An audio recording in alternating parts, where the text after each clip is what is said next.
বন্ধুরা, আসসালামু আলাইকুম। সবাই কেমন আছেন? আশা করি সবাই ভালো আছেন। তো আজকে আপনাদের একটা জিনিস দেখাবো। আপনারা অনেকেই জানেন যে এই যা পাটের শাক, এটা হচ্ছে পাটের বই, পাটের শাক এগুলা। তো এই পাট দিয়েই অনেক ফাইবার তৈরি হয়, ফ্যাক্টরিতে যায় এবং আমরা যেসব জামা কাপড় পরি এইগুলাই তৈরি হয়। তো আপনারা কি আগে জানতেন যে এই পাটের শাকও খাওয়া যায়? এদের শাক খাওয়ার জন্য ছোট ছোট পাট লাগানো হয়েছে। এখানে যে 4-5 কাঠা মতন পাটের শাক লাগানো হয়েছে। এটা প্রতি মুঠো 20 থেকে 30 টাকা পর্যন্ত বিক্রি আছে। এইদিকে দেখেন শাক খাওয়ার জন্য লাগাইছে।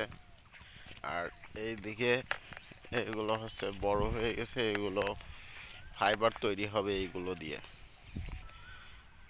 এই কোষ্টাগুলোই বড় হলে এর গায়ে যে আঁশগুলো আছে দেখতে পাচ্ছেন, এর গাত থেকে এই আঁশগুলো খুলে নেবে তারা। খুলে নিয়ে তো এগুলো শুকায়ে বিক্রি করে দেবে এবং শেষ পর্যায়ে এগুলো ফ্যাক্টরিতে নিয়ে তো এর ফাইবার বেরো করে তারপরে জামা কাপড় তৈরি হবে। এখানে দেখতে পাচ্ছেন প্রায় 10-12 কাঠা জুড়ে এমন পাট লাগানো হয়েছে। আর এটা সকালের একটা দৃশ্য, খুব সুন্দর।